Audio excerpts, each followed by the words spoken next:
আমাদের অনন্য স্টোরি সকল প্রকার পার্ট গল্প দেখতে আমাদের চ্যানেলটি সাবস্ক্রাইব করে পাশে থাকা বেল আইকনটিতে ক্লিক করে অল নোটিফিকেশন অন করে দিন। মেজর, আপনাকে প্যান্ট খুলতে হবে। কথাটি শোনা মাত্র চকিত গতিতে বসা থেকে উঠে দাঁড়িয়ে সামনে দাঁড়ানো লেডি ডিউটি ডাক্তারের মুখের দিকে তাকালো মেজর মুহিত ওয়াসিফ। ভুরুকুচকে তীক্ষ্ণ দৃষ্টি প্রয়োগ করে বোঝার চেষ্টা করছে ডাক্তারের মুখভাব, কিন্তু মেয়েটি মাস্ক পরিহিত, যার জন্য বেশ সুবিধা করতে পারল না মোহিত। নেম প্লেটের দিকে দৃষ্টিপাত করে মনে মনে নামটা আওড়ালো বুশরা জাহিন স্বর্গ।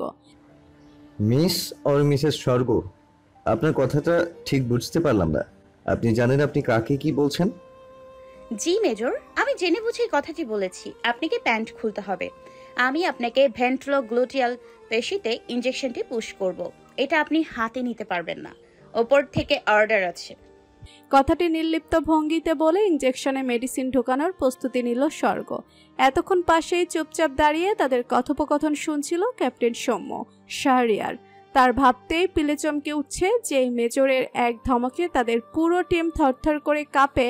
তার সামনে একটি পুচকে মেয়ে মেজরকে নির্দ্বিধায় প্যান্ট খুলে ফেলতে বলছে। মেয়েটির সাহসের তারিফ না করে পারছে না সৌম্য। কিয়ৎক্ষণ বাদে সকল ভাবনাকে দূরে ঠেলে সৌম্য মনে মনে এক দুষ্টু ভাবনা ভেবে ফেলল। আজকে কি আমি মেজরের পাছু দেখতে পাবো? এত বড় সৌভাগ্য আমার। মনে মনে কথাটি ভেবেই শব্দ করে হেসে উঠল ক্যাপ্টেন সৌম্য। হঠাৎ হাসির শব্দ শুনে রাগে চির বেরিয়ে উঠল মোহিতের শিরা উপশিরা। একদিকে ব্রেনলেস ডক্টরের অসংলগ্ন কথা, অন্যদিকে সৌম্যের এমন বিদঘুটে হাসিতে বৃতৃষ্ণায় হাত মুষ্টিবদ্ধ হয়ে এলো। মুহূর্তেই মোহিত রক্তহিম করা দৃষ্টি নিক্ষেপ করল সৌম্যের পানে। মোহিতের দৃষ্টির সাথে সৌম্যের দৃষ্টি মিলে যাওয়ার সাথে সাথে ভয়ে যে কটা দাঁত সৌম্য বের করেছিল দ্রুত মুখ বন্ধ করে তা ঢেকে ফেলল। মনে মনে সে আল্লাহর নাম ডাকছে। মেজরের পাছু কি দেখব, নিজের পাছু ছাল থাকলেই আনাপ। রক্ষা করো মাবুদ, আবারও রিনরিনে কণ্ঠে ডক্টর বলে উঠল। মোহিত এবার নিজেকে শান্ত রেখে কণ্ঠে খানিক গাম্ভীর্য ঢেলে বলে উঠল, আপনি কার সাথে কথা বলছেন জানেন? জি, আমি মেজর মুহিত ওয়াসিফের সাথে কথা বলছি, যাকে দেখলে পুরো ডিপার্টমেন্ট ভয় পায়, কিন্তু আমি পাচ্ছি না। মেয়েটির সাহস দেখে অবাকের চূড়ান্ত সীমায় পৌঁছে গেল মোহিত। মনে মনে মেয়েকে পাক্কা বেয়াদব উপাধি দিল। আমি এখন ইনজেকশন নিব না মিস স্বর্গ। না নিলে আপনি যেতে পারেন। আমাকে যেমন অর্ডার করা হয়েছে আমাকে তো সেভাবেই কাজ করতে হবে, তাই না? মেয়েটির কথার ধরনে শরীর যেন আগুনের ফুলকি পড়ল মেজর মোহিতের। আমি উপর মহলে কথা বলতে যাচ্ছি, ইনজেকশন পোস্টপোন করলাম, আর আপনার মতো বেয়াদব মহিলাকেও দেখে নিচ্ছি। Just wait and watch. বলে মোহিত দুই আঙ্গুল দু চোখের সামনে তুলে ইশারায় বুঝালো, আমাকে আপনি কিছু করতে পারবেন না মেজর মোহিত, কারণ এই ইনজেকশন না নিলে আপনি যেই মিশনের স্বপ্ন দেখছেন সেটা পূরণ করতে পারবেন না। আর যার কাছে আমার নামে বিচার সালিশ দেবেন উনি আমার গুণধর বাবা। আশা করছি কোনোটিতেই বিশেষ লাভ করতে পারবেন না। আর আমাকে মহিলা ভেবে ভুল করবেন না, বয়স মাত্র 24। কথাটি বলে মুখের মাস্কটা খুলে ফেলল স্বর্গ। রাগের চোটে নাকের ডগা লাল হয়ে এলো মেজর মোহিতের। সে উপরে তাকিয়ে ডিউটি ডাক্তারের চেহারা দেখার প্রয়োজন মনে করল না, কিন্তু ক্যাপ্টেন সৌম্য এই সুযোগ মিস করার পাত্র নয়। সুন্দরী মেয়েদের প্রতি তার একটা আলাদা দায়িত্ব আছে, আর সেই দায়িত্বটা হচ্ছে তাদের চোখ মুখ খুঁটিয়ে খুঁটিয়ে দেখা আর কোথায় কোন সৌন্দর্যের খুঁত রয়েছে তা বের করা। কিন্তু ক্যাপ্টেন নিজের চোখকেই বিশ্বাস করতে পারছে না। অনেকক্ষণ চেষ্টা করেও যখন কোনো খুঁত ধরতে না পারলো, তখন দুহাত দিয়ে দু চোখ কষলে আবার ডিউটি ডাক্তারের দিকে দৃষ্টি দিল। ইনজেকশন না নিলে অন্যজনকে নেয়ার জায়গা করে দিন। দরজার বাইরে লম্বা সিরিয়াল আছে। আশা করি বুঝতে পেরেছেন মেজর মোহিত। মোহিত মেয়েটির খোঁচা মারা অপমান সইতে না পেরে বলে হুঙ্কার ছেড়ে রুম থেকে বেরিয়ে এলো। গায়ের অ্যাপ্রন ঠিক করে চুলগুলো ইলাস্টিকের সহিত বেঁধে নেক্সট বলে হাঁক ছাড়ল স্বর্গ। রুমে এসে গায়ের ইউনিফর্ম খুলে বিছানায় সজোরে আছাড় মারল মোহিত। সৌম্য মনে মনে জিকির করেই যাচ্ছে, কারণ পূর্বের ন্যায় মেজর আজকেও রেগে আছেন আর তাকে নির্ঘাত কঠিন পানিশমেন্ট দিবেন। পূর্বের পানিশমেন্টের কথা মনে পড়তেই পেটে মোচড় দিল সৌম্যের। সৌম্য চলে গেল সে ভয়ঙ্কর স্মৃতিচারণ করতে। গত বছর গ্রীষ্মকালে তাদের টিম একটি গ্রামের জঙ্গলে ক্যাম্প গেড়েছিল। রাতে গোলাগুলির মহড়া হতো দিতে মাটি গর্ত করে বাংকার বানাতে হতো। যেমন গরম তেমন পরিশ্রমে মেজরের অনুপস্থিতিতে সৌম্য এক সোলজারকে নিয়ে কাজে ফাঁকি দিয়ে ক্যাম্পের বাইরে চলে আসে। শুধু তাই নয়, হাঁটতে হাঁটতে তারা লোকালয়ে পৌঁছে যায়। হাঁটতে হাঁটতে নির্জন একটি বাড়িতে একটি আম গাছ পাকা পাকা টসটসে আম ঝুলতে দেখে লোভ সামলাতে পারেনি সৌম্য। সে আম ছিঁড়তে উদ্যত হতেই সোলজার তাকে নিষেধ করে যে, স্যার, মেজর জানলে রক্ষে থাকবে না, চলুন ফিরে যাই। কারণ মেজর আগেই নিষেধ করেছে লোকালয়ে কারোর সাহায্য না নিতে, এমনকি কারোর জিনিসে হাত না দিতে। রেপুটেশন খারাপ হয়ে যাবে স্যার। সৌম্য বুক উঁচু করে বহুত বড়াই বুকে চাপড়ে বলেছিল। তোমার মেজর কিচ্ছুটি টের পাবে না। একের পর তারা আম ছিঁড়ে খেতেই কোথা থেকে যেন একটি বুড়ি এসে লাঠি নিয়ে তাদের দৌড়ানি দিয়েছিল। সৌম্য আম নিয়েই ভোদর ভেবেছিল বুড়ি আর কি করতে পারবে, কিন্তু বুড়ি ছিল ধানি লঙ্কা। দৌড়েই ক্ষান্ত হয়নি, সোজা ক্যাম্পে এসে বিচার দিয়ে গেছে। সেদিন মোহিত তাকে এই তেল ছড়ানো গরমে 200 পুশ আপ করিয়েছে, সাথে এক পায়ে 3 ঘন্টা দাঁড় করিয়ে রেখেছে। এমনি এমনি দাঁড় করায়নি, হাতে 6টি ইট উঁচু করে ধরিয়ে দাঁড় করিয়ে রেখেছিল। সেদিনে সেই শাস্তিতে রাতে হাড় কাঁপিয়ে জ্বর এসেছিল সৌম্যের। সেই জ্বরে সৌম্য টানা 21 দিন কিছু খেতে পারেনি। আর শরীর ব্যথার কথা না বললেই নয়, মনে পড়লে এখনো ব্যথা করে। সৌম্যের ভাবনা ছেদন হলো মোহিতের দাঁত পিষানো ধমকে। কেন হেসেছিলে ক্যাপ্টেন? এমন আকস্মিক প্রশ্নে গলা শুকিয়ে উঠল সৌম্যের। কি উত্তর দিবে তা ভাবতে লাগলো। এরই মধ্যে আবারও গমগমে কণ্ঠে বলে উঠল মোহিত, তোমাকে শাস্তি পেতে হবে সৌম্য। শাস্তির কথা মনে পড়তেই সৌম্যের মুখ পাংশুবর্ণ ধারণ করলো। কাদো কাদো মুখে মেজরের দিকে অসহায় দৃষ্টিপাত করেও কোনো সুবিধা করতে পারল না বেচারা ক্যাপ্টেন। যাও সৌম্য, শাস্তির জন্য রেডি হও। হঠাৎই রুমে মেজর জেনারেল নাফিস মাহমুদের প্রবেশ যেন অবাকের চরম সীমায় পৌঁছে দিল মোহিত আর সৌম্যকে। দুজনেই ব্যতিব্যস্ত হয়ে স্যালুট ঢুকলো। মোহিত জিজ্ঞেস করলো, স্যার আপনি এখানে? আসতে হলো মেজর, আসতে হলো। আমার মেয়েকে কথা শুনিয়ে ইঞ্জেকশন নেবে না বলে নাকি বের হয়ে এসেছো? মোহিত হা হয়ে গেল। তার মানে ইতিমধ্যে বিচার চলে গিয়েছে। যেখানে বিচার দেবার কথা মোহিতের, কারণ সে অপমানিত হয়েছে, সেখানে কিনা ওই মেয়েই তাকে শায়েস্তা করতে বিচার দিয়েছে। দুঃখে হাসি এসে গেল মোহিতের, অবজ্ঞাজনক হাসি। স্যার একটা সত্য কথা বলি। বলো। আপনার মেয়ে একটা পাক্কা শয়তানের হাড্ডি আর বেয়াদব। কাউকে সম্মান তো করতেই জানে না, উল্টো কিভাবে অপমান করতে হবে সেটা ভালোভাবে রপ্ত করেছে। ক্যাপ্টেন সৌম্য জানে মোহিত ঠোঁটকাটা, তাই বলে মেজর জেনারেলের সামনে তারই মেয়ের নামে এমন ভয়ানক ব্যাখ্যা শুনে মাথা ভন ভন করে ঘুরে উঠল সৌম্য শাহরিয়ারের। ঠিক বলেছে মেজর মোহিত, মেয়েটা একদম মায়ের মতো হয়েছে। ঘরেও সম্মান পায় না, এখানেও পায় না। নাফিস মাহমুদের উক্তিতে চোখ কোটর থেকে বেরিয়ে এলো সৌম্যের। মেজর জেনারেল মা মেয়ের অত্যাচারে নিগৃহীত, এজন্যই তাহলে আমাদের উপর স্টিম রোলার চালায় বেটা হারামি। তা বাবা মোহিত, আমার মেয়েকে তুমি অপমান করেছো নাকি আমার মেয়ে তোমাকে করেছে? যদি বলতে খুব উপকার হতো আর কি। কথাটি বলে উত্তরের প্রত্যাশায় মোহিতের দিকে দৃষ্টি বোলালেন। আপনার মেয়ে আমাকে অপমান করে রুম থেকে বের করে দিয়েছে স্যার। খুক খুক করে কেসে ফেললেন মেজর জেনারেল নাফিস মাহমুদ। যেই মেজরের ভয়ে তিনিও মাঝে মাঝে তটস্থ থাকেন, সেই মেজর তার মায়ের কাছে পাত্তা পায়নি।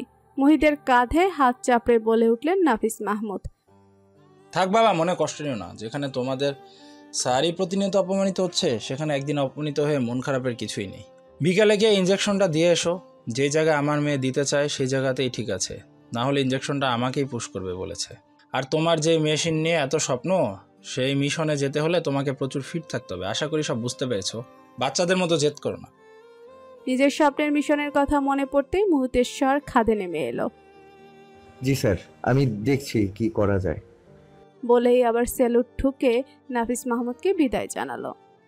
ক্যাপ্টেন সৌম্য, তোমাকে মাফ করে দিলাম, যাও, আজকে শাস্তি দেওয়ার মুড নেই। বলেই ওয়াশরুমে ঢুকে গেল মোহিত। ক্যাপ্টেন সৌম্য যেন গভীর সমুদ্রে তলিয়ে গিয়ে বেঁচে ফিরল। এক মুহূর্ত কাল বিলম্ব না করে এক প্রকার দৌড়েই পালালো সে। মিনিট 20 হট একটা শাওয়ার নিয়ে রুমে এসে মোহিত তার গোপন ফোনটি বের করলো। ফোনটা অন করতেই একটা মেসেজ টুং করে উঠল। Ahmed Khan is here, see you in Afghanistan. মেসেজটি দেখে মুহূর্তেই মুখে হাসি ফুটে উঠল মোহিতের, চোখগুলো হয়ে উঠল চকচকে। বলে রেডি হয়ে ক্যাপ্টেন সৌম্যকে নিয়ে রওনা হলো ডক্টরের চেম্বারে। ডিউটি শেষ করে অ্যাপ্রন খুলে সবকিছু গুছিয়ে নিল স্বর্গ। আজ অনেক ধকল গেছে। সুযোগ পেয়ে অবশ্য ক্লোজ ফ্রেন্ড মেহনাজ পিউকে ডেকেছে, দুজনে একসঙ্গে বুফে খাবে সিদ্ধান্ত নিয়েছে। দুজনেই যেই বের হবে অমনি মেজর মোহিত ক্যাপ্টেন সৌম্যকে নিয়ে হাজির। আসতে পারি? স্বর্গমিত হেসে প্রশ্ন করল। এসেছেন তাহলে? আসতে হলো, কোনো সমস্যা? না, সমস্যা না, শুয়ে পড়ুন, প্যান্ট খুলুন। বলেই মুখ টিপে হেসে ফেলল স্বর্গ। এবার আগে ভাগেই ভয়ের চোটে রুম ত্যাগ করল সৌম্য। মোহিতের লজ্জা এবং ব্যক্তিত্বের এমন ফালুদা হওয়াতে সে ইতস্তত করতে লাগলো। তা বুঝতে পেরে চিকন সুমিষ্ট কণ্ঠে স্বর্গ বলে উঠল, লজ্জার কিছু নেই মেজর, ও ডক্টর পিউ, ও আমাকে হেল্প করবে, কারণ একটু এদিক। এতক্ষণ ডাক্তারের চেহারা না দেখলো নরম কণ্ঠটা শুনে মেজর মোহিত দৃষ্টি নিক্ষেপ করলো স্বর্গের দিকে এবং আপনা আপনি মুখ থেকে অস্ফুট স্বরে বেরিয়ে এলো। মাশাআল্লাহ। হাতে গ্লাভস পরে নিল স্বর্গ আর পিউ। মোহিতকে উপর করে শোয়ানো হয়েছে। ইনজেকশনে মেডিসিন লোড করার জন্য পিউকে নির্দেশ দিল স্বর্গ। লজ্জায় ইতস্ততায় মোহিত বালিশে মুখ গুজে চোখ বন্ধ করে ফেলল। সাথে সাথে মনের ক্যানভাসে ভেসে উঠল গ্রে কালারের কুর্তির সাথে জিন্স প্লাজো পরিহিত চাঁদের মতো হলুদ ফর্সা বর্ণের পিচ্চি একটা পরি, যা ঝলমলে ডিপ ব্রাউন রঙের এস্টেট চুলগুলো কাঁধ পর্যন্ত স্টাইল করে কাটা। ধবধবে সাদা মুখটুতে প্রসাধনীর কোনো ছোঁয়া নেই, তবুও যেন অপ্সরা। গোলাপি ঠোঁটে লিপ বাম কৃত্রিম আলোর ঝলকে চকচক করছে, সাথে ঠোঁটের নিচের কুচকুচে কালো তিলটা যা মনের ভেতর নিষিদ্ধ ইচ্ছের জাগ্রত করে। বড় বড় চোখের ঘন পাপড়ির ঝাপটানি বুকে হাতুড়ি পেটাচ্ছে। মেজর, উঠে পড়ুন, ইনজেকশন পুশ করা হয়ে গেছে। মেয়েলি মিষ্টি কণ্ঠে ভাবনার ভাঙন হলো। এত দ্রুত শেষ হয়ে গেল? এত দ্রুত নয়, পাক্কা 10 মিনিট লেগেছে। বলেই হেসে ফেলল স্বর্গ। লজ্জায় দ্রুত প্যান্ট ঠিক করে বেরিয়ে এলো মোহিত। এমন ভাবেই এই মেয়ের ভাবনায় ডুবেছে যে এত মোটা শুয়ের ঘাও টের পায়নি। সর্বনাশী একটা। ক্যাপ্টেন সৌম্য, বলেই ডেকে উঠল মোহিত। আলাদ্দিনের দত্তের মতো নিমিষে হাজির হলো সৌম্য। ছেলেটা বেশ কাজের, একসাথে অনেক কাজ করেছে মোহিত আর সৌম্য। যেমন চৌকস তেমনি ব্যক্তিত্ববান। 1.5 বছর ধরে ছেলেটি মোহিতের সাথে বিভিন্ন প্ল্যানে সামিল হয়েছে। মানুষকে হাসাতে এবং নিজে হাসতে ভালোবাসে ছেলেটি। মোহিতেরও ইচ্ছে করে সৌম্যের মতো হতে, কিন্তু বিভিন্ন কারণে নিজের খোলস থেকে বেরোতে পারে না মোহিত। সৌম্য সুযোগ পেলেই তাকে হাসায়, এজন্য সে সৌম্যের কাছে অনেক ঋণী। মোহিতের মরুভূমি ন্যায় জীবনে সৌম্য এক পশলা বৃষ্টির মতো। এজন্যই তো মোহিত ধীরে ধীরে নিজের ছোট ভাইয়ের স্থান দিয়েছে সৌম্যকে। ক্যাপ্টেন, তুমি কি ডাক্তারনিকে দেখেছো? সৌম্য গদগদ হয়ে মাথা নিচু করে দুহাত বুকে ভাঁজ করে বলল, জি স্যার, ডাক্তারনি ভয়ঙ্কর সুন্দরী। ভয়ঙ্কর সুন্দরী নয়, বলো ভয়ঙ্কর বেয়াদব। বলেই ফিসেল হেসে কালো রোদ চশমাটা নায়কীয় স্টাইলে চোখে লাগিয়ে এক হাত পকেটে ঢুকিয়ে শীষ বাজিয়ে প্রস্থান নিল। মেজরের এমন উদ্ভট আচরণ দেখে বেক্কেল বনে গেল সৌম্য।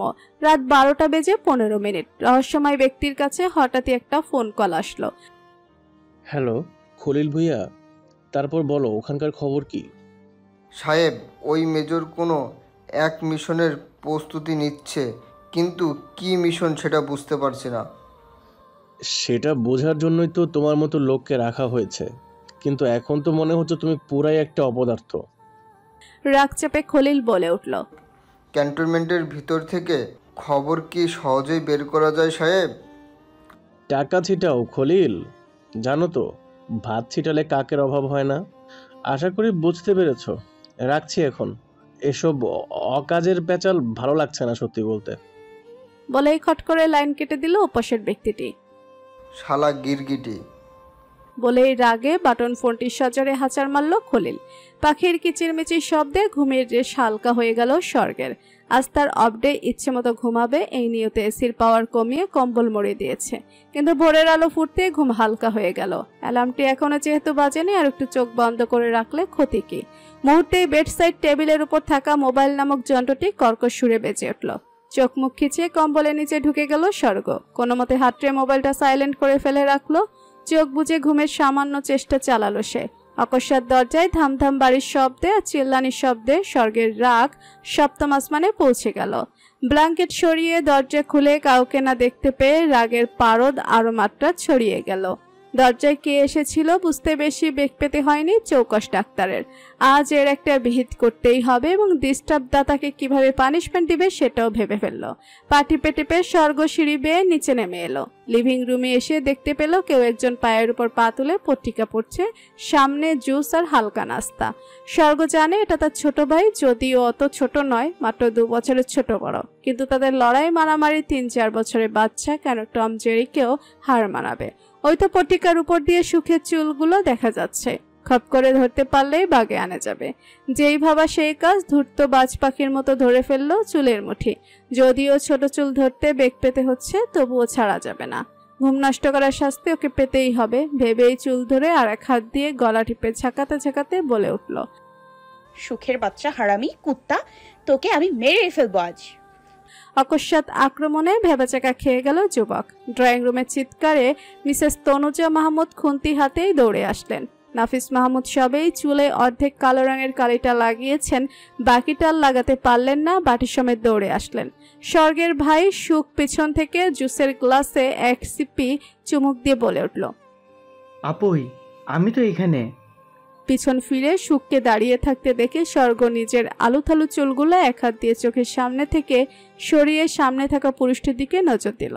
ধবধবে ফর্সা পুরুষটির ওভাল শেপের ক্লিন শেপ করা চকচকে মুখমণ্ডল, সেই মুখে রাজ্যের মায়া ভরা, তীক্ষ্ণ চোখ যেন স্বচ্ছ সমুদ্র, খাড়া নাক, নৌকার মতো বাঁকা ভুরু জোড়া।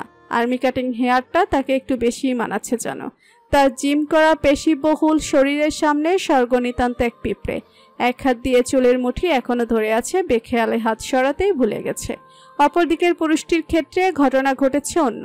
স্বর্গের পরনে স্লিপিং শার্ট, ট্রাউজার, আলুথালু চুল, মুখে জমে থাকা তেলে চকচক করা গাল, নাক, কাপা কাপা গোলাপি শুষ্ক ঠোঁট জোড়া এবং এতটা কাছাকাছি প্রথম কোনো মেয়ের হওয়া, সব মিলিয়ে মনের ভেতর নিষিদ্ধ ইচ্ছেকে বারবার মাথা চাড়িয়ে জাগ্রত করে দিচ্ছে। না, আর পারা যাচ্ছে না। এটা তুই কি করলি মা? মেজরকে মেরে দিলি? বেচারা আমার কাছে কাজে এসেছে আর এভাবে অপমান করে দিলি? বাপকে তো পাত্তা দিস না, অন্তত বাইরের মানুষকে তো দে। বাপির মুখে এমন নাটকীয় কথা শুনে স্বর্গ আহাম্মক হয়ে গেল। এই লোক আর্মির জেনারেল না হয়ে নাটকের সিনেমায় ভাড়ামি করলে বেশি জনপ্রিয় হতো। মুহিতের চুলের মুঠি ছেড়ে আমতা আমতা করে মাথা নিচু করে বিনীত স্বরে বলে উঠল স্বর্গ, সরি মেজর, আমি আমার ভাইকে ভেবে আপনাকে ধরে ফেলেছি। ইন্টেনশনালি আমি করিনি, মাফ করবেন। বলেই এলোমেলো পায়ে প্রস্থান নিল। মোহিত তার বুকের হার্টবিটের ধুকফুকনিতে কথার খেই হারিয়ে ফেলল। তনুজা কোমল সুরে জানতে চাইল, বাবা লাগেনি তো তোমার? না আন্টি, এসব ছোটখাটো মার আমার কাছে গায়ে তুলা পড়ার মতো। আপনি আপনার কাজ করুন প্লিজ, আমি ঠিক আছি। দেখেছ, বলছিলাম না মেয়েটা ডাকাত। স্যার, বাকি রংটা চুলে লাগিয়ে আসুন, জোকার লাগছে। মোহিতের এমন কথা শুনে বোকার মতো হাসি দিয়ে আবার ওয়াশরুমে ঢুকে গেল নাফিস মাহমুদ। মোহিত জানে বাবা হিসেবে নাফিস মাহমুদ 10-এ 10। কাজের সূত্রে নাফিস মাহমুদের সাথে অনেক মেলামেশা করার সুযোগ পেয়েছে মোহিত। ভদ্রলোক যেমন হাসি খুশি তেমনি কঠোর। তিনি কাজ আর ফ্যামিলি কখনো এক জায়গায় রাখেন না। মোহিতকে নাফিস মাহফুজ বারবার একটা কথা বলেছেন, আমার ফ্যামিলি আমাকে নিয়ে কখনো কোনো অভিযোগ করতে পারবে না মোহিত। আমি কখনো ওদের প্রতি কঠোরতা দেখাইনি। যখন অতটুকু ওদের ভালো রাখতে প্রয়োজন হয়েছে আমি সেভাবেই দিয়েছি। আমার ছেলেমেয়েদের কাছে আমি বেস্ট বাবা, আমার স্ত্রী তনুজার কাছে আমি শ্রেষ্ঠ হাজবেন্ড। এর চাইতে বড় অর্জন আর কি হতে পারে মোহিত? মোহিত মন থেকে এই ভদ্রলোককে অনেক শ্রদ্ধা করে। নাফিস মাহমুদ কর্মক্ষেত্রে যতটা কঠোর, কর্মক্ষেত্রের বাইরে ততটাই নমনীয়। নাফিস মাহমুদের মাঝে মোহিত নিজের বাবার প্রতিচ্ছবি খুঁজে পায়। হঠাৎই পেছন থেকে সুখ কাশি দেওয়ার ভান করল, এহেম হেহেম, hi bro, I am Safan Mahmud Sukh, স্বর্গের গুনে গুনে 2 বছর ছোট একমাত্র আদরের ভাই। খুব জ্বালাই তো, এই জন্য মাঝে মাঝে বাগে পেলেই রাম ধুলাই দেয়, আবার মাঝে মাঝে লুকিয়ে পড়ি, তখন বাপি ওর খামচি খায়। এই ধরুন আজকের ব্যাপারটাই। একটু আগে ইচ্ছা করেই ওর আরামের ঘুমটা ভাঙালাম, তার বদলে আপনি কেলেনি খেলেন। কিন্তু আপনাকে কেলেনি খাওয়ানোর ইচ্ছা আমার ছিল না, জাস্ট ওর ছুটির দিনটা স্পয়েল করতে চাইলাম, অ্যান্ড আই এম সাকসেস। বলেই কলার ঝাঁকালো 22 বছরের ক্যাডেট পড়ুয়া যুবকটি। এই মুহূর্তে মোহিতের এই বাড়ির প্রত্যেক সদস্যকে পাগল মনে হচ্ছে, সাথে নিজেকেও। কিন্তু ফিউচার শ্বশুরবাড়ি বলে কথা কাউকে পাগল বলা যাবে না। চুপচাপ জুসের গ্লাসটা হাতে নিয়ে ছোট করে একটি চুমুক বসালো এবং মনে মনে ভাবলো 20 মিনিট পর জেনারেল নাফিস মাহমুদ তার স্টাডি রুমে মোহিতকে ডাকলেন। মোহিত কিছু কাগজ আর নকশা নিয়ে পৌঁছে গেল সিঁড়ি বেয়ে দোতলার কর্নারে কাঙ্ক্ষিত সেই রুমে। শুরু হলো গোপন বৈঠক। হেই, আপনি ক্যাপ্টেন সৌম্য না? আকস্মিক মেয়েলি কণ্ঠ শুনে পেছন ফিরতেই সামনে দাঁড়ানো সুন্দরী এক মেয়েকে দেখে বিষম খেল সৌম্য। জি, আমি ক্যাপ্টেন সৌম্য শাহরিয়ার। আপনাকে তো ঠিক চিনলাম না। আপনার ব্রেনে জং ধরেছে ক্যাপ্টেন। 2 দিন আগে আমাদের দেখা হয়েছিল বুশরা জাহিন স্বর্গের চেম্বারে। বলে ভদ্রতাসূচক হাসি বিনিময় করলো সৌম্য। আরো বলল, সেদিন দেখা হলেও কথা হয়নি, এজন্য আন্তরিকভাবে দুঃখিত। এমা, না না, কোনো প্রবলেম নেই। আপনার নামটা জানা হলো না, যদিও আপনি আমার নাম ইতোমধ্যে জেনে গেছেন। মেহনাজ পিউ, আমি স্বর্গের স্কুল জীবনের ফ্রেন্ড। সুন্দর নাম, ঠিক আপনার মতো। ফ্ল্যাটিং করছেন?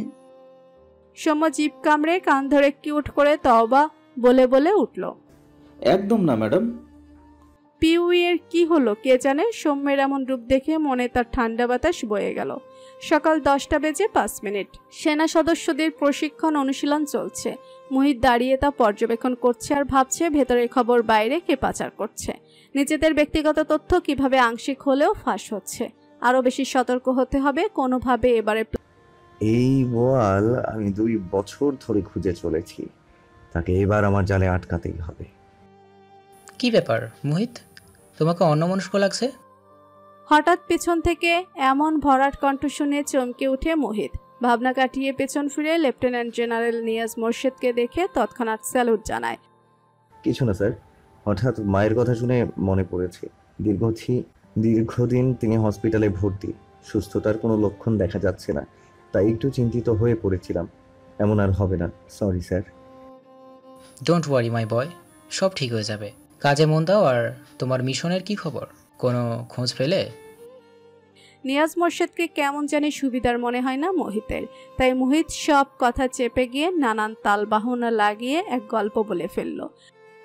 না স্যার, কোনো কিছু করেও আহমেদ খানের নাগাল পাচ্ছি না। আপনি টেনশন করবেন না, আমি ঠিক খুঁজে বের করব। কথাটি বলে আর এক মুহূর্ত দেরি না করে চোখে কালো রোদ চশমাটা পরে লম্বা লম্বা পা ফেলে হাঁটা ধরল মোহিত। গন্তব্যে সিএমএস। একবার মাকে দেখে ডক্টরের সাথে কথা বলতে হবে। দেখুন মেজর মোহিত, আপনার মায়ের হার্টে পেসমেকার মেশিন বসাতে হবে। আপনার মা অনেক দিন ধরে এখানে ভর্তি রয়েছে। আমি দীর্ঘদিন ওনার চিকিৎসা সেবা দিয়ে আসছি। ওনার সমস্ত কন্ডিশন আমার নখদর্পণে। ওনার হার্টের স্বাভাবিক কার্যক্রম বলুন বা স্পন্দন তৈরি করাই বলুন, ওনার হার্টের যে কন্ডিশন, এখন আপনি অনুমতি দিলেই আমি মেশিন বসানোর জন্য অপারেশন করার ব্যবস্থা নিব। মেশিন বসালে কি আমার মা পুরোপুরি সুস্থ হবে ডক্টর?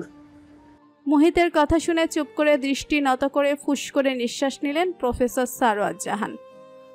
দেখুন মেজর, হায়াত মৌত উপরে যিনি আছেন তার হাতে। আমি আপনাকে 100% গ্যারান্টি দিতে পারবো না, তবে আমার বিশ্বাস আপনার মা সুস্থ হবে। কথাটি বলে মোহিতের হাতের উপর হাত রাখলেন প্রফেসর। আর দেরি করবেন না মেজর, দেরি করলে অবস্থা শুধু খারাপই হতে থাকবে। যত দ্রুত সিদ্ধান্ত নেবেন তত ওনার জন্য ভালো।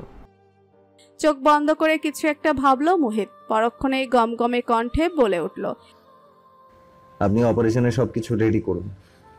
কিন্তু মেজর, একটা প্রবলেম আছে। এই বলে একটা পেপার এগিয়ে দিলেন প্রফেসর মোহিতের দিকে। কি এটা?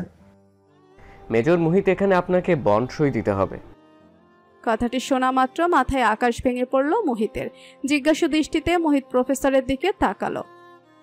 আসলে অপারেশনের একটু জটিলতা রয়েছে। ভাগ্য খারাপ হলে ওটি টেবিলে উনি মারা যেতে পারেন, কিন্তু আমরা আমাদের চেষ্টার কোনো ত্রুটি রাখবো না মেজর। প্রফেসরের কথা শুনে চোখের মধ্যে জ্বালা শুরু হলো মোহিতের। এখন কি ভারী বর্ষণ হবে চোখের দুকুল ছাপিয়ে? এমনটা কি কথা হবার কথা ছিল? আজ থেকে 6 বছর আগের ভাবনায় ডুব দিল মোহিত। শীত বিদায় নিবে নিবে ভাব, কিন্তু রাতে হালকা শীতের আমেজ রয়েছে এবং দিনে চকচকে সোনালি রোদ। আকাশে সাদা মেঘের ভেলা ভাসছে। মোহিত তখন সেকেন্ড লেফটেন্যান্ট। তার পোস্টিং ছিল কুমিল্লা ক্যান্টনমেন্টে। মুহিত সকালে জগিং শেষ করে শাওয়ার নিয়ে ডাইনিং হলের উদ্দেশ্যে পা বাড়িয়েছে মাত্র, হঠাৎই মুহিতের হাতে থাকা মুঠোফোনে ভাইব্রেশন শুরু হয়। স্ক্রিনে দৃষ্টি ফেলে পাপা নামটি দেখে হাসি ফোটে মুহিতের ঠোঁটে। হ্যালো, কেমন আছো মুহিত? ভালো আছি পাপা, তোমরা সবাই কেমন আছো? আমরা অনেক ভালো আছি। একটা খুশির খবর আছে তোমার জন্য মুহিত। জি পাপা, বলো। নামিরার বিয়ে ঠিক করেছি। জানি সব কিছুই অনেক দ্রুত হয়েছে, তোমাকে জানানোর সময় হয়নি। পাত্র নামিবার বেশ পছন্দ হয়েছে, বাকি কথা বাসায় এলে বলবো। আজই তুমি ঢাকায় ব্যাক করবে, রাতে এঙ্গেজমেন্ট। বোনের বিয়ের কথা শুনে মোহিত প্রথমে অনেক খুশি হয়, কিন্তু পরে ভাবতে থাকে সবকিছু এত দ্রুত হয়ে যাচ্ছে। মোহিত জানে তার বাবা একজন বিচক্ষণ মানুষ, সে ভুল সিদ্ধান্ত নেবে না অবশ্যই, কারণ একজন বিচক্ষণ ম্যাজিস্ট্রেট আর যাই করুক, যার তার হাতে কখনো মেয়ে তুলে দেবে না। মোহিত আরও কিছু কথা বলে ফোন কেটে দেয়। নিজ কক্ষে ব্যাগ গুছাচ্ছে মোহিত। একমাত্র বোনের বিয়ে বলে কথা, 15 দিনের ছুটি নিয়ে মোহিত ঢাকার উদ্দেশ্যে যাত্রা শুরু করে।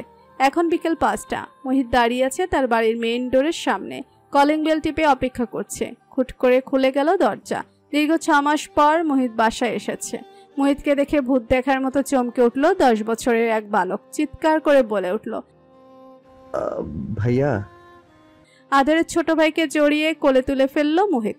নামিরা আর মোহিতের চাইতে বয়সে অনেক ছোট এই পুস্কো মুকিত, যেমন বাড়ির ছোট সদস্য তেমনি কিউট একটা বাচ্চা। এজন্যই তো সকলের চোখের মধ্যমণি।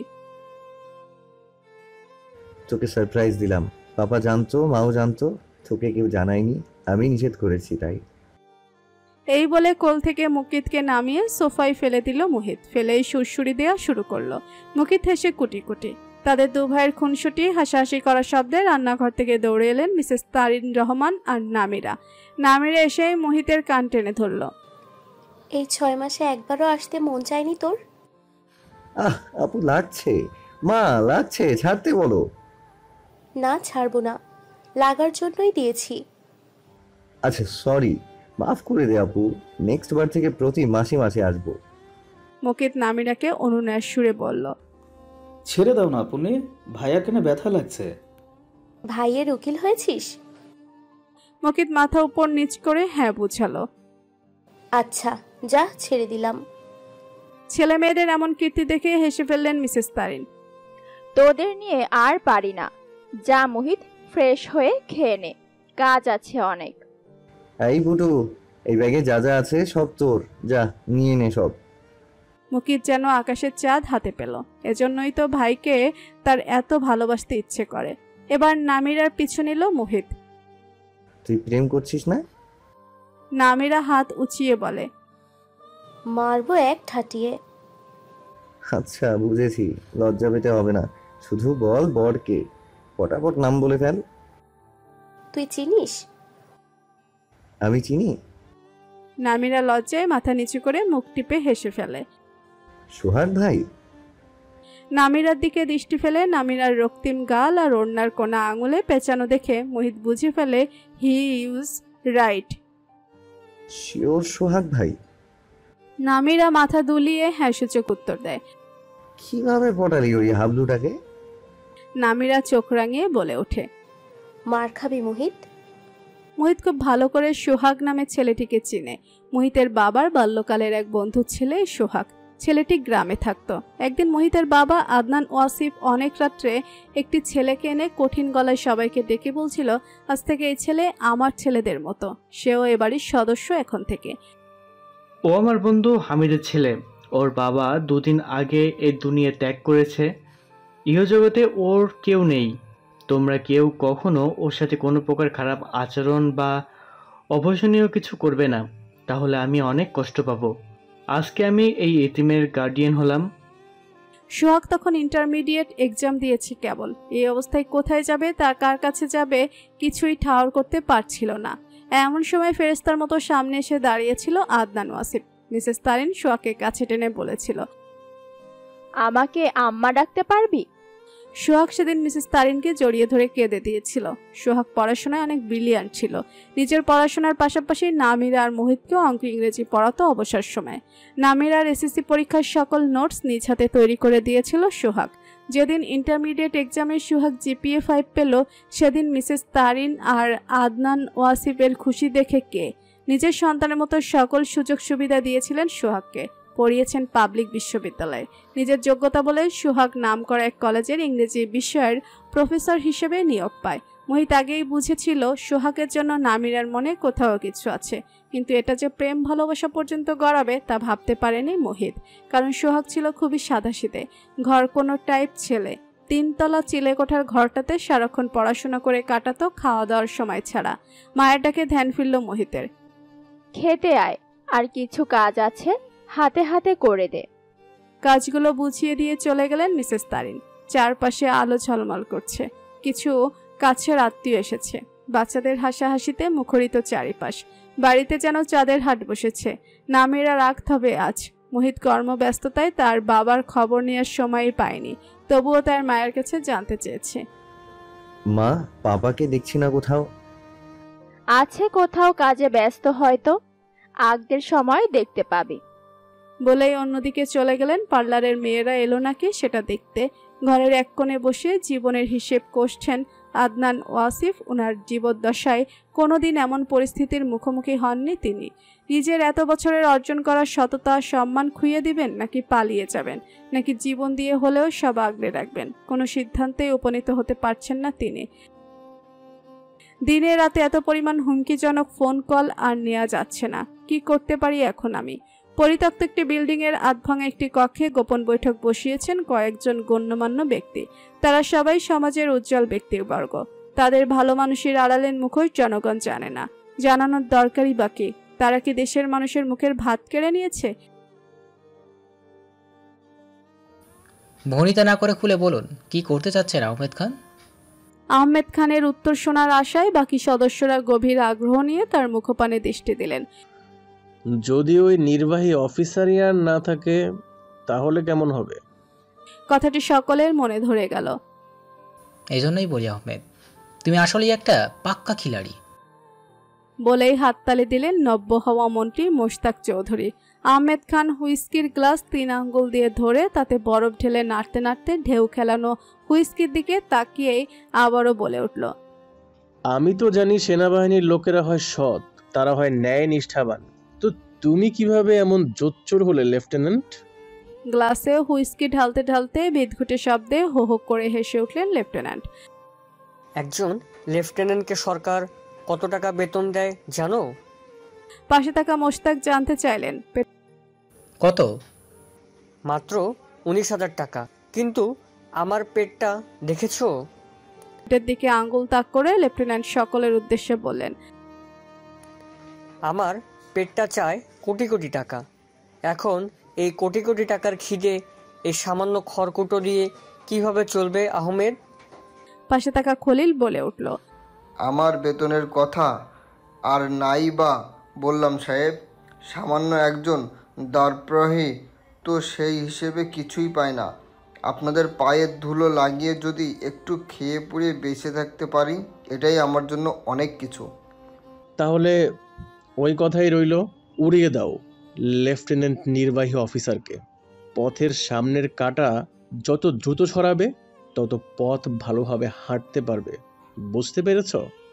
আর মন্ত্রী শোনো, হারামি যেহেতু হয়েছ, তাহলে সরকারকে কিভাবে কি বোঝাতে হবে আশা করি তুমি সবটা আয়ত্ত করবে। লেফটেন্যান্ট যেন না ফাঁসে, ফাঁসলে নরম গদিতে কিন্তু বসতে পারবে না, কথাটা মাথায় ঢুকিয়ে নিও ভালোভাবে। বলেই হুইস্কি গ্লাসে ঠোঁট লাগিয়ে এক সিপ টান দিল। রাত 9টা বেজে 25 মিনিট। নামির আর সোহাগকে পাশাপাশি বসানো হয়েছে আংটি বদল করানোর জন্য। অনুষ্ঠান ঘরোয়াভাবে হচ্ছে। নামিরাকে পুতুলের মতো লাগছে আজকে মোহিতের কাছে। যেহেতু সামনে বিয়ের অনুষ্ঠান ধুমধাম করে হবে, তাই আজকে এত বেশি আয়োজন করা হয়নি। আংটি বদল করার জন্য 2টো আংটি মিসেস তারিন একটি ফুলের ডালিতে করে নিয়ে এলেন, এনে সামনের পাতানো টেবিলে রাখলেন। এতদিন পর মোহিত ভালোভাবে সোহাগের দিকে খেয়াল করে দেখলো নামিরার জন্য সোহাগের চোখে গভীর ভালোবাসা, ভালো লাগার হাতছানি। সোহাগকে কেমন যেন পরিপূর্ণ আর উচ্ছ্বসিত লাগছে। আংটি বদল করার জন্য সোহাগ আংটি তুলে নিয়ে নামিরার হাত টেনে নিল। খুবই সন্তর্পণে আংটি পরিয়ে দিল যেন নামিরার আঙ্গুলও টের না পায়। বিষয়টা খুবই ভালো লাগলো মোহিতের। যাক, তার বোন পারফেক্ট কাউকে পেয়েছে। আর যাই হোক, মোহিত বুঝে গেছে এই ছেলে থেকে কখনো নামিরা কষ্ট কি জিনিস তা উপলব্ধি করতে পারবে না। আংটি বদল করার খুশিতে সকলে হাততালি দিয়ে হবু কপতিকে কনগ্রাচুলেশন জানালো। এত খুশির মধ্যে মোহিতের নজর গেল তার বাবার দিকে। ভদ্রলোকের বিধ্বস্ত চেহারা মোহিতের মনে ভয়ের স্তূপ জমালো। কি এমন ভাবছে উনি কি অসুস্থ? নামিরার বিয়েতে কি উনি খুশি নন? আপুর জেদের কাছে হার মেনে কি বিয়ে হচ্ছে ওনার অমতে, নাকি অন্য কোনো ঘটনা লুকিয়ে আছে? সকল ভাবনাতে দূরে ঠেলে সমস্ত প্রশ্নের উত্তর জানতে বাবার কাছে দ্রুত এসে দাঁড়ালো মোহিত। পাপা, কিছু না লুকিয়ে সত্যি করে বলো কি হয়েছে। মেজর মোহিত, আপনি এখানে? পিছন থেকে সুমিষ্ট মেয়েলি সুরটি কার হতে পারে তা ভাবতে ন্যানোসেকেন্ড সময়ও লাগলো না মোহিতের।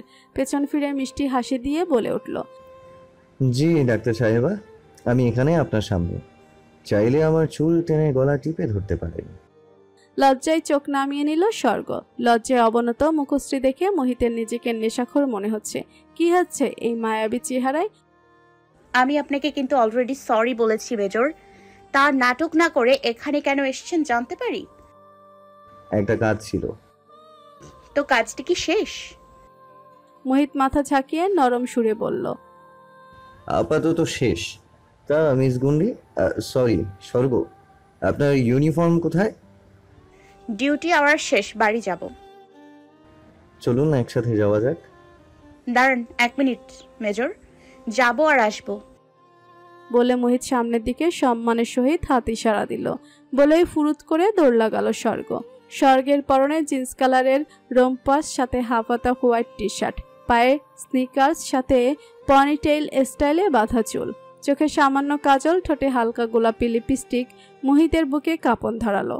স্বর্গ যাওয়ার পর মোহিত দুহাত দিয়ে বুক চেপে ধরে ওয়েটিং চেয়ারে বসে পড়ল আর বলে উঠল, মিনিট 5 পরেই ফিরে এলো স্বর্গ। কি ব্যাপার মেজর, আপনাকে এমন বিধ্বস্ত লাগছে কেন? বুকে ব্যথা হচ্ছে? স্বর্গ দুহাতে দুটো ঠান্ডা জুসের কাপ নিয়ে মোহিতের দিকে বুড়ো কুচকে উৎসুক দৃষ্টি নিয়ে দাঁড়িয়ে আছে। স্বর্গের কথা শ্রবণ ইন্দ্রিয়তে প্রবেশ করা মাত্র ধুম করে দাঁড়িয়ে পড়ল মোহিত।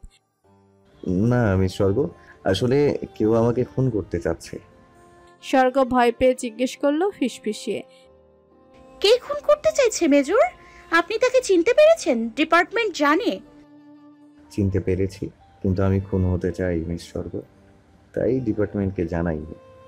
এবার স্বর্গ বুঝতে পারলো মোহিত তার সাথে মজা নিচ্ছে, তাই সে মুখ ফুলিয়ে বলল, আমাকে বোকা বানালেন মেজর মোহিত ওয়াসিফ, এর শোধ আমি তুলব।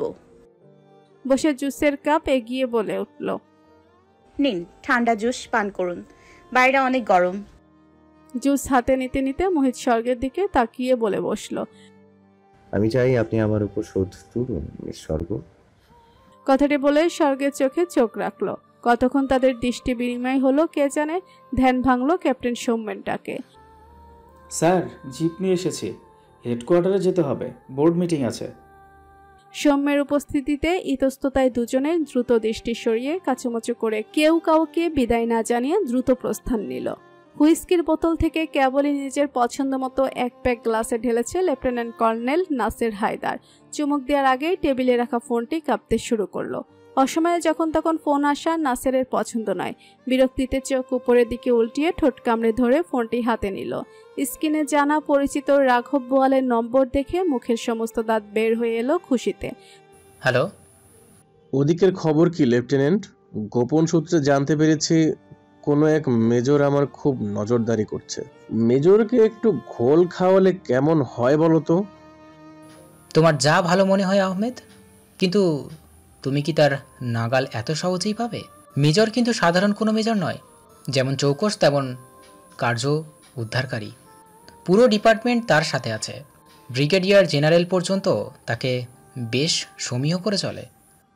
শোনো লেফটেন্যান্ট, তোমার দায়িত্ব আমাকে খবর সাপ্লাই দেওয়া। আমি কিভাবে কি করব কি না করব সেসব নিয়ে তোমার না ভাবলেও চলবে। রাখছি।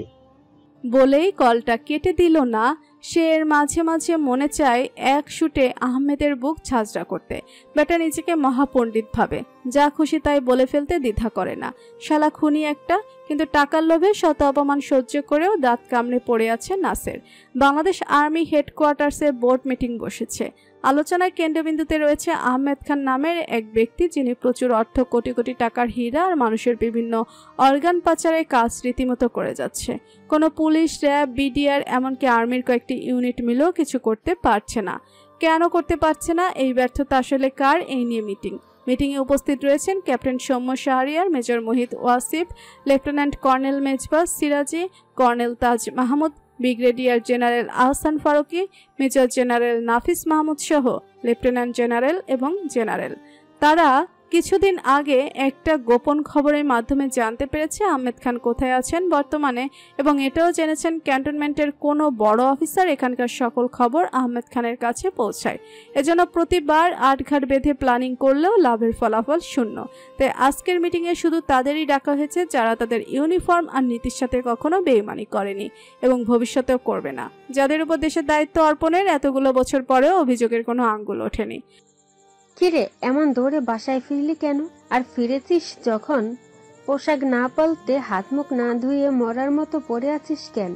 সেই দুপুরে বাসায় এলি, এখন বাজে বিকেল 5টা, দুপুরের খাবারও খেলি না। কিছু হয়েছে মা?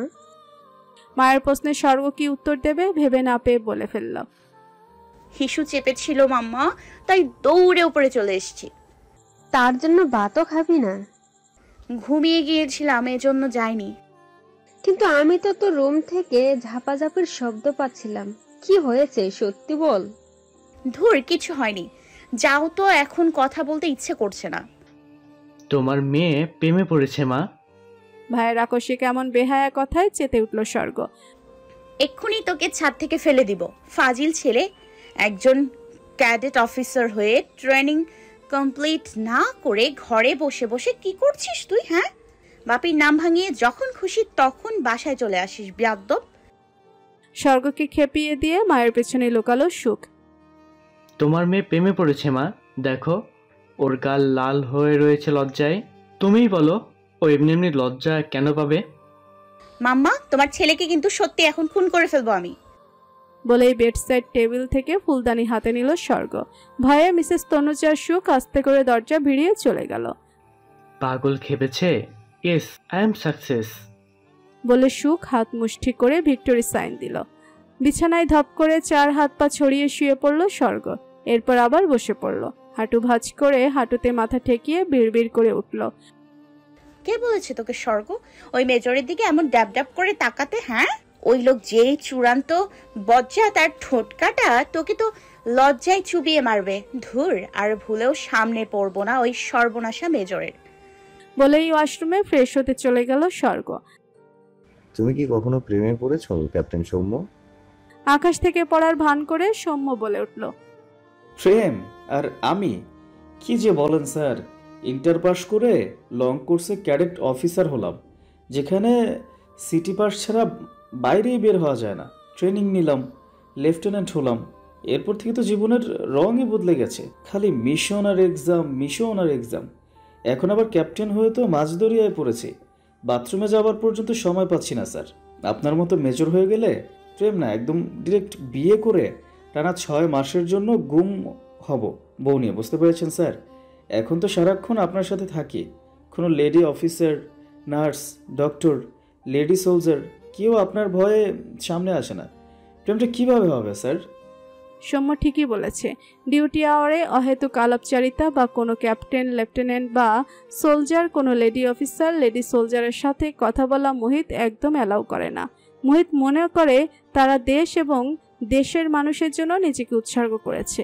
এখানে ডিউটি ফেলে কারোর সাথে হাসি ঠাট্টা করে 2 মিনিট কথা বললেই বিরাট লস। তাই পানিশমেন্টের ভয়ে মেজরের সামনে এসব করার সুযোগ হয় না, আর ক্যান্টনমেন্টের বাহিরে যাওয়া হয় খুবই কম, তাও বিশেষ প্রয়োজনে। প্রেমটা তাহলে হবে কিভাবে? কেন স্যার, হঠাৎ প্রেমের কথা কেন বললেন? সৌম্যের প্রশ্নে গলা খাকারি দিয়ে মিথ্যে কথার ডালা সাজালো মোহিত। প্রেম করলে এটার অজুহাতে তোমাকে কঠিন পানিশমেন্ট দিতাম আর কি, সেজন্য। সম্মুখে নাটক করার সুযোগ না দিয়ে কণ্ঠে অর্ডারের সুরে গাম্ভীর্য নিয়ে বলে উঠল, চলো সৌম্য, তোমার জন্য আজ রাতে কঠিন ডিউটি আছে। বলে রওনা দিল মোহিত। অস্ট্রেলিয়া সিডনি ঘড়ির কাঁটার সময় সকাল 9টা বেজে 20 মিনিট, যা বাংলাদেশের সময় অনুযায়ী ভোর 5টা। নামিরা 6 মাসের অন্তঃসত্ত্বা। সোহাগ ভার্সিটিতে যেতে নিলেই নামিরা এমন কান্না জুড়ে দেয়। সোহাগ সিডনি ইউনিভার্সিটির একজন লেকচারার। নামিরার এমন কান্নার জন্য প্রায়শই তার লেট হয়ে যায়। নামিরার কান্নার কারণ প্রতিদিন একটাই, নিঃসঙ্গতা। সোহাগ জানে নামিরা কেন কাঁদে এভাবে প্রতিদিন, কিন্তু সোহাগ নিরুপায়। ক্ষমতা থাকলে সেসব আগের মতো করে ফেলতো। সোহাগ তো সবসময় চেয়েছে নামিরা ফুলের মতো হাসুক, খেলুক, কোনো দুঃখ যেন নামিরাকে স্পর্শ করতে না পারে। তাহলে সোহাগের মনের সব চাওয়াগুলো কোনো এক নিমিষে পাশার গুটির মতো উল্টে গেল। আচ্ছা, যদি টাইম ট্রাভেল নামে সত্যি কিছু থাকতো, সোহাগকে আগেভাগেই সকল দুর্ঘটনা এড়িয়ে নামিরাকে স্বাভাবিক সুন্দর একটি জীবন করে দিতে পারত। কি হয়েছিল 6 বছর আগে? কেন নিমিষেই সব বিভীষিকাময় হয়ে উঠল? ঘটনাগুলো না ঘটলে নামিরা, সোহাগ, মোহিত সবার জীবনের মোড় হতো ভিন্ন। এমন হৃদয় বিদারক ঘটনা ঘটে যাওয়ার কি খুব দরকার ছিল? না, আর ভাবতে পারছে না সোহাগ। নিজের চোখের জল কোনো রকম সামলে নামিরাকে হেল্পিং হ্যান্ডের কাছে বুঝিয়ে ভার্সিটিতে যাবার উদ্দেশ্যে পা বাড়ালো। হাই মিস পিউ, কোন ড্রেসটি নেবেন ডিসাইড করতে পারছেন না? সৌম্যের অতর্কিত আগমনে চমকে উঠে পিউ, বুকে থুতু লাগিয়ে বলে ওঠে, আপনি কি ভূত নাকি ক্যাপ্টেন? ও মা, ভূত হব কেন? শপিংয়ে এসেছি। শপিং করতে করতে দেখলাম আপনি গালে হাত দিয়ে বসে আছেন। আরেকটু এগিয়ে এসে দেখি সামনে ড্রেসের পসরা সাজিয়েছেন। এতগুলো ড্রেস একসাথে দেখলে আপনি কখনোই একটি সুন্দর ড্রেস কিনতে পারবেন না মিস পিহনাজ। সৌম্যের এমন আদুরে ডাকে পিউ আইসক্রিমের মতো গলে গিয়ে বিড়াল ছানার মতো দুহাত থুতনির নিচে গুটিয়ে কিউট ফেস বানিয়ে বলে উঠল, তাহলে আপনি একটা সিলেক্ট করে দিন ক্যাপ্টেন। সৌম্য অভিজ্ঞের ন্যায় দোকানিকে এটা দেখানো ওটা দেখান বলে দুটো ড্রেস সিলেক্ট করলো। কাকতালীয়ভাবে দুটো ড্রেসই পিউয়ের পছন্দ হলো, একটি মেরুন রঙের, অন্যটি ল্যাভেন্ডার। সৌম্য পিউকে উদ্দেশ্য করে আকুতিক ভরা কণ্ঠে বলল, পিওনাস ড্রেসগুলো আপনাকে সুন্দর মানাবে, কিন্তু অনুরোধ থাকবে এগুলো আপনি কোনো ছেলের সামনে পরবেন না। কেউ আপনাকে মুগ্ধ হয়ে দেখলে আমার অনেক খারাপ লাগবে। বললেই দ্রুত হাঁটা দিল সৌম্য। মুস্কি হেসে ড্রেসগুলোর বিল মিটিয়ে বাড়ির উদ্দেশ্যে রওনা দিল পিউ। ঢাকা সেনানিবাসের সেনাকুঞ্জের কমিউনিটি সেন্টারটি ফুলে ফুলে সজ্জিত। চারপাশে বিভিন্ন ধরনের লাইটিং, ক্যান্ডেল, নিয়ন বাতি সেট করে। আকাশে গুড়গুড় শব্দে ফুটছে বাজি। আজকে সন্ধ্যাটা যেন মোহনীয় রূপ ধারণ করেছে। বড় বড় সামরিক বাহিনীর অফিসাররা তাদের পরিবার নিয়ে উপস্থিত হয়েছেন। ব্রিগেডিয়ার জেনারেল আহসান ফারুকের মেয়ের বিয়ে বলে কথা, কোনো কিছুর কমতি নেই। সবার সাথে বিয়েতে উপস্থিত হয়েছেন নাফিস মাহমুদ ও তার পরিবার। মুহিত আর সৌম্য ড্রেস কোড মিলিয়ে ব্ল্যাক স্যুট পরেছে, সাথে সাদা শার্ট, হাতে ব্র্যান্ডেড স্মার্ট ওয়াচ, কালো বেল্ট, কালো শু, চুলগুলো জেল দিয়ে সেট করা। তারা দুজনেই কানে লাগিয়ে নিল ব্লুটুথ ডিভাইস। তারা আজ বিয়ে খেতে নয়, গোয়েন্দাগিরি করতে যাচ্ছে। সৌম্য, মোহিত আর একজন নবাগত মেজর দাঁড়িয়ে কাজের ব্যাপারে কথা বলছেন। এমন সময় মোহিতের নজর গেল বেবি পিঙ্ক লেহেঙ্গা পরিহিত মেয়েটির পানে। আজকে সে সেজেছে, ড্রেসের সাথে স্টাইল করে চুল বেঁধেছে, ঠোঁটে গাঢ় রঙের লিপস্টিক, কানে ঝোলানো বড় বড় দুল, মাথায় ছোট টিকলি, হাতের ইঞ্চিন চুড়ি। এই বুঝি হার্ট অ্যাটাক এসে যায়। মেয়েটা সত্যিই স্বর্গ, দেখলেই শান্তি লাগে মনে। ডাক্তার বুঝি আমাকে খুন করেই খানতে হবে। কিন্তু পরক্ষণেই মোহিত খেয়াল করলো স্বর্গ ভালোভাবে হাঁটতে পারছে না। সে কাউকে খুঁজছে এমন মনে হলো মোহিতের। মোহিত মনোমুগ্ধকর ন্যায় মেজর ফাহিম আর ক্যাপ্টেন সৌম্যকে ফেলে চলে যায় স্বর্গের কাছে। কিছু হয়েছে স্বর্গ? মেজরের মুখে নিজের এমন আদুরে নাম শুনে থমকে দাঁড়ালো স্বর্গ। পাশে ফিরে মেজর মোহিতকে দেখে লজ্জায় রক্তিম হলো স্বর্গের দোকান আর গলা। মিনমিন করে স্বর্গ বলল, না মেজর মোহিত, আমি ঠিক আছি বলে ক্যাবলাকান্তের মতো দাঁত বের করে হে হে করে হেসে উঠল। কিন্তু মোহিত ছেড়ে দেবার পাত্র নয়। তা জানতেই হবে স্বর্গের কি কোনো প্রবলেম হয়েছে। যদিও এটা অনধিকার চর্চা, তার ব্যক্তিত্বের সাথে এসব যায় না, তবুও কেন জানি তার নির্লজ্জ হতে ইচ্ছে করছে এই মেয়েটার সামনে। আপনি নির্দ্বিধায় বলতে পারেন আমাকে স্বর্গ, আমি আমার বেস্ট চেষ্টা করব। স্বর্গ নিজেকে স্বাভাবিক রেখে বলল, আসলে মেজর, আমি এই ড্রেসটা পরে হাঁটতেই পারছি না। লেহেঙ্গাটা অনেক ভারী, তার মধ্যে এত গরম, অনেক কষ্ট হচ্ছে আমার। বলেই মাথা নিচু করে ফেললো। তার মধ্যে একটি ছেলে আমাকে এমন ভাবে ফলো করছে, আমি তো দৃষ্টির আড়াল হতে এদিক সেদিক ছোটাছুটি করতে করতে কাহিল হয়ে গেছি। কোনো ছেলে স্বর্গকে ডিস্টার্ব করছে কথাটি শুনতেই চোয়াল শক্ত হয়ে হাত মুষ্টিবদ্ধ হয়ে এলো মোহিতের। গমগমে রাগ মিশ্রিত ভারী কণ্ঠে বলে উঠল, দেখিয়ে দিতে পারবেন কোন ছেলে এমন অসভ্যতামি করার চেষ্টা করেছে?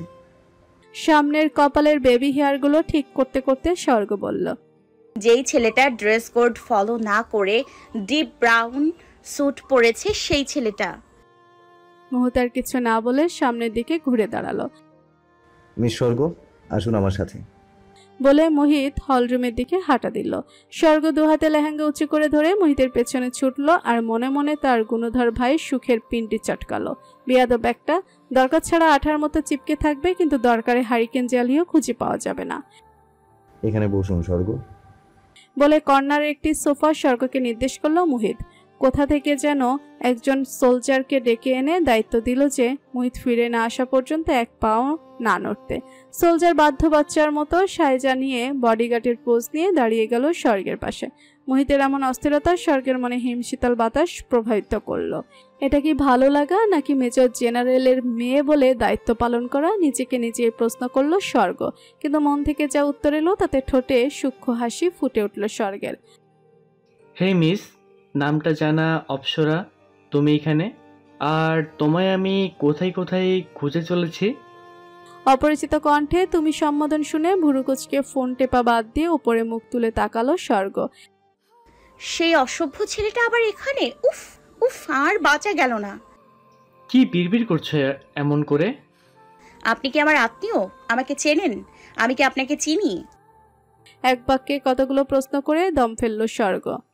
আরে রিল্যাক্স, এত হাইপার কেন হচ্ছ? হাইপার তো করছেন আপনি। আমাকে চেনেন না, জানেন না, একটা মেয়েকে সারাক্ষণ দৃষ্টিতে রাখছেন, আবার তুমি তুমি করে বলছেন। একটা মেয়ের জন্য এটা কতটা আনকমফোর্টেবল এটা আপনি বোঝেন? ওহ, এই কথা। আচ্ছা, পরিচিত হয়ে নিচ্ছি।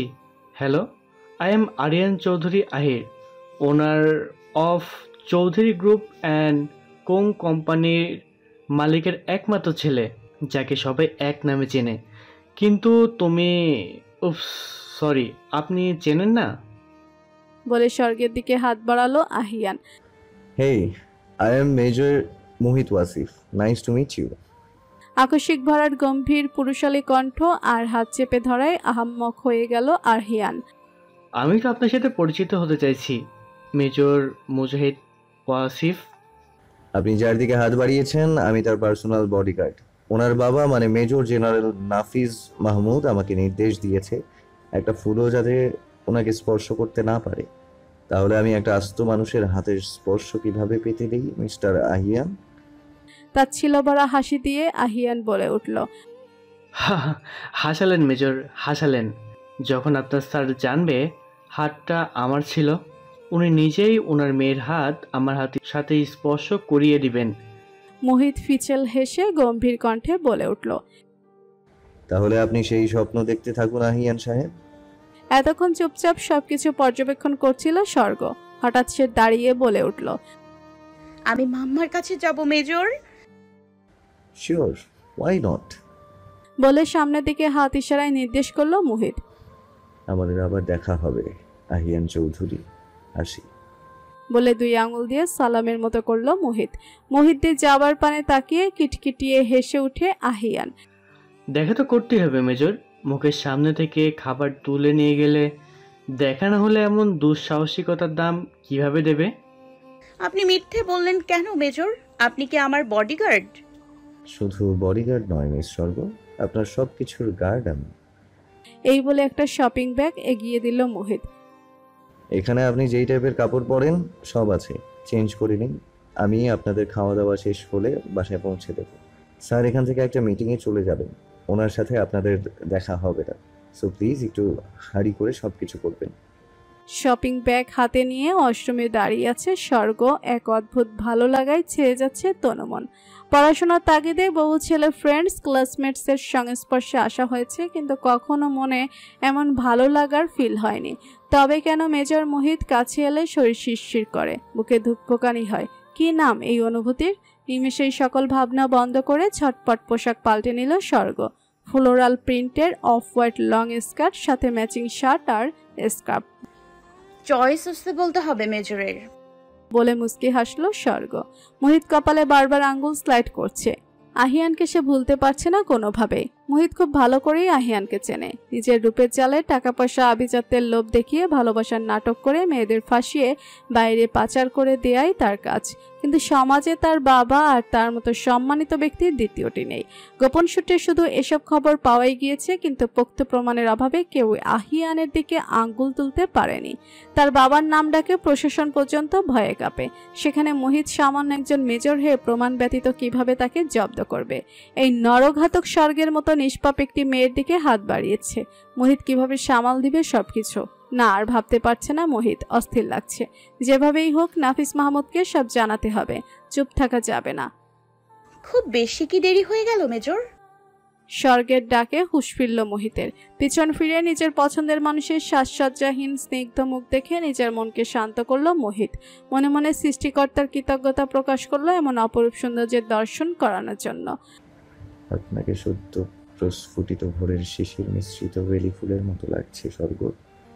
লজ্জায় মাথা নিচু করে দাঁত দিয়ে ঠোঁট কামড়ে ধরল স্বর্গ। চলুন, দেরি হয়ে যাচ্ছে বলে মোহিত সামনে পা বাড়ালো। কোয়ার্টারের গেটের সামনে দাঁড়িয়েছে মোহিতের জলপাই রাঙা মিলিটারি জিপ। গেট কিপার খলিলকে আশেপাশে কোথাও দেখা যাচ্ছে না। এত রাতে দুজন মেয়ে মানুষকে গাড়িতে বসিয়ে অপেক্ষা করাতে রাগে মাথার শিরা ফেটে যাচ্ছে মোহিতের। সুখ বিয়ের ভেন্যু থেকেই মিলিটারি একাডেমিতে ফিরে গিয়েছে জরুরি দরকারে। 12 কল করার পর কোথা থেকে যেন খলিলের আগমন ঘটল। ইদানিং এই খলিলকে ব্যাপক সন্দেহ হয় মোহিতের। একটু নজরদারিতে রাখতে হবে বেটাকে। তনুজা মাহমুদের সামনে কোনো সিন ক্রিয়েট করতে চাইল না মোহিত। তাই কোনো প্রশ্ন না করে গাড়ি স্টার্ট দিয়ে চলে গেল মেজর জেনারেলের বাংলোতে। তাদেরকে বাসায় নামিয়ে আবারও গাড়ি হাঁকালো মোহিত। গন্তব্য গোপন আস্তানা। কানে ব্লুটুথ ইয়ারপ্যাড লাগিয়ে নিল মোহিত। ডায়াল প্যাড থেকে কল করলো সৌম্যকে। হ্যালো ক্যাপ্টেন, কি খবর ওখানে? স্যার কেলানি না খেয়েও কিছু বলছে না। ঠিক আছে, আধ ঘন্টার মধ্যে আসছি আমি বলে লাইন কেটে দিল। শহর থেকে একটি দূরে পরিত্যক্ত একটি বিল্ডিং। দিনের বেলাতেও ভূতের ভয়ে এই গলি কেউ মারায় না। মানুষের ভ্রান্ত ধারণা এখানে ভূত প্রেত রয়েছে। যুদ্ধের সময় পাকিস্তানি বাহিনীর মানুষ নাকি সাধারণ মানুষকে এখানে ধরে ধরে এনে নৃশংসভাবে হত্যা করত। আশেপাশের মানুষ নাকি এখনো তাদের চিৎকার চেঁচামেচি করার আওয়াজ পায়। এসব ভ্রান্ত ধারণাকে পথে ঠেলে সেই বাড়িটাকেই নিজেদের গোপন আস্তানা বা মুখোশ পরা জানোয়ারদের জন্য টর্চার সেল বানিয়েছে মোহিত। শুধু মোহিত বললে ভুল হবে। কিছু সৎ আর্মি অফিসাররা মিলে, যারা ক্ষমতার দাপটে অন্যায় করেও প্রশাসনকে ঘুষ দিয়ে বুক ফুলিয়ে হাওয়া খেয়ে অপকর্ম করে বেড়ায়, তাদের জন্য কিছু অফিসার মিলে গোপনে সেল বানিয়েছে। সরকার বা আইন ছেড়ে দিলেও গোপনে তারা তাদের প্রাপ্য শাস্তি দিয়ে দেয়। অজ্ঞাত এক ব্যক্তিকে চেয়ারে বসিয়ে শক্ত দড়ির সাহায্যে হাত পা মোড়ে বাঁধা হয়েছে। মুখে স্কচটেপ। সৌম্য যে তাকে তথ্য বের করতে বেদম প্রহার করেছে তা তার দেহ জুড়ে প্রকাশিত। লোকটির সামনে হাঁটু মুড়ে বসল মোহিত। পানি দাও সৌম্য। সৌম্য স্টিলের একটি মগে করে পানি এনে মোহিতের হাতে দিল। মোহিত পানি নিয়ে সাথে সাথে ছুঁড়ে মারল অজ্ঞাত ব্যক্তির মুখে। লোকটি নড়ে উঠল এবং অল্প কিছুক্ষণের মধ্যেই হুঁশে ফিরল। একটানে মুখের টেপ খুলে ফেলল মোহিত। সাথে সাথে লোকটি ব্যথায় কোকিয়ে চিল্লিয়ে কান্না জুড়ে দিল। আমাকে ছেড়ে দিন স্যার, আমাকে ছেড়ে দিন। আমি কিচ্ছু করিনি, আমি কিচ্ছু জানি না। এখনো তো আমি তোকে কোনো প্রশ্নই করিনি, এতই তাড়া তোর? বলে হাত পায়ের দড়িগুলো চাকু দিয়ে কেটে দিল মোহিত। ধমকের সুরে মোহিত হুঙ্কার করল, উঠে দাঁড়া। লোকটি ভয়ে ভয়ে দাঁড়াতে নিলে পায়ের ব্যথায় ফ্লোরে ধপ করে বসে পড়ে। কেমন ডোজ দিয়েছো ক্যাপ্টেন? দাঁড়াতেই পারছে না। সৌম্য কাচুমাচু করে বলল, হকি স্টিকটা ভেঙে গেছে স্যার। সৌম্যকে পিঠ চাপড়ে সাবাস জানালো মোহিত। এরপর চোখ গরম করে রক্তচক্ষু নিয়ে দাঁত পিষিয়ে বলে উঠল, আমাকে কেন ফলো করেছিস সেদিন রাতে? আমি কিচ্ছু জানি না স্যার, আমাকে শুধু বলা হয়েছে আপনার ছবি দেখিয়ে ফলো করতে, আপনার প্রতিনিয়ত চলাফেরার আপডেট। কিন্তু কে বা কারা আমি কিছুই জানি না স্যার, আমি তাদের চেহারাও দেখিনি। বলে হাঁটু মুড়ে মোহিতের পায়ের কাছে বসে কান্না জুড়ল লোকটি। ঘরে আমার অসুস্থ স্ত্রী, যিনি আপনার ছবি দেখিয়েছেন, সে বলেছে আমি আপনার তথ্য জোগাড় করে তাদের দিতে পারলে আমাকে অনেক টাকা দেবে। আমি টাকার লোভে এমন করেছি স্যার, আমাকে মারবেন না, আমাকে মারলে আমার স্ত্রী বিনা চিকিৎসায় মারা যাবে। লোকটির মুখে এসব আকুতি ভরা কথা শুনে মোহিতের অসহায় মায়াবী মুখটা মনে পড়ে গেল মোহিতের। মুখিত কি এভাবে আকুতি করেছিল? না, মোহিত আর কিছু মনে করতে চায় না। এসব ঘটনা মনে রেখে কতদিন আর এভাবে জিন্দা লাশ হয়ে বেঁচে থাকবে। পাশে থাকা ভাঙা একটি বেঞ্চে জোরসে লাথি মেরে সৌম্যকে ডেকে বলে, ওকে ছেড়ে দাও আর নজরদারিতে রাখো। আর তোকে কেন ছেড়ে দিলাম জানিস? তুই এখন আমার কাছে আলাদিনের দই, তোকে দিয়ে আমি আমার বাকি না হওয়া কাজ উদ্ধার করব। বলে ঝড়ের গতিতে ধপাধপ পা ফেলে বেরিয়ে আসে মোহিত। ক্যান্টিনে বসে লাঞ্চ ছাড়ছে পিউ আর স্বর্গ। কাটা চামচ দিয়ে চাউমিন পেঁচাতে পেঁচাতে পিউ স্বর্গকে জিজ্ঞেস করলো, ক্যাপ্টেন সৌম্যকে চিনিস? ওই যে লম্বা ফর্সা হ্যাংলা মেজরের বডিগার্ডটা। এভাবে বলিস না দোস্ত। তাহলে কিভাবে বলবো? আচ্ছা যা, ভালোভাবে বলছি। মেজর মোহিতের সাথে সারাক্ষণ চিপকে থাকে যেই ক্যাপ্টেন, সে? পিউ মিনমিন করে বলে ওঠে, হ্যাঁ। স্বর্গ কৌতূহলী হয়ে জানতে চায়, ওই ক্যাপ্টেনের সাথে তোর কি কাজ? I think I am in love with him. বলে মাথা নিচু করে ফেলল পিউ। সফট ড্রিঙ্কসটা কেবলই এক চুমুক দিয়েছে স্বর্গ। পিউর কথা তা নাকে মুখে বিষমের উদ্রেক করলো। শাট শাট বলে পিউ স্বর্গের পিঠে হালকা চাপড় দিল। স্বর্গ নিজেকে স্বাভাবিক করে রিল্যাক্স হয়ে জিজ্ঞেস করলো, কবে থেকে? পিউ দাঁত কেলিয়ে বলল, যেদিন প্রথম তোর চেম্বারে দেখেছি সেদিন থেকেই। তলে তলে এসব চলছে তাহলে? হ্যাঁ, এই জন্যই সময় পেলে CMH এ আসা? হ্যাঁ, ঠিক এই জন্য না, আবার এই জন্যই বলতে পারিস। আরেকটা কথা তোকে বলতে ভুলে গেছি। বলে চাউমিন চিবুতে চিবুতে বলল পিউ, তুই কি জানিস মেজর মোহিতের মাঝে এই হসপিটালে দীর্ঘদিন ধরে ভর্তি? রিসেন্টলি ওনার হার্টের সার্জারি হয়েছে, আইসিইউতে আছে। যদিও কন্ডিশন ক্রিটিক্যাল, কিন্তু প্রফেসর বলেছে রিকভার করবে। তুই এত খবর কিভাবে জানিস? অবাক হয়ে জিজ্ঞেস করলো স্বর্গ। আরও একটা কথা জানি, কিন্তু সত্যটা কতখানি সেটা বলতে পারবো না। কি কথা? চারপাশে সন্তর্পণে চোখ বুলিয়ে পিউ ফিস ফিস করে বলে উঠল, মেজরের পুরো ফ্যামিলিকে কেউ খুন করে দিয়েছে। কথাটি শোনা মাত্র স্বর্গের হাতে থাকা কাঁটা চামচ ফ্লোরে পড়ে ঝনঝন শব্দে আলোড়ন সৃষ্টি করলো। চোখের কোণে জমা হলো জল। যিনি সারাক্ষণ এমন গম্ভীর হয়ে থাকেন, শক্ত মনের খোলস পড়ে থাকেন, যাকে দেখলেই মনে হয় অহংকারী একটা লোক, তার মনে এমন দগদগে ঘা। কারো উপরের আবরণ দেখে কি ভেতরের সত্তার খবর অনুধাবন করা যায়? স্বর্গ কাঁপা কাঁপা কণ্ঠে পিউকে জিজ্ঞেস করলো, মেজর মোহিতের মায়ের কেবিন নাম্বার কত? পিউ উত্তর দিল, রুম নাম্বার 440।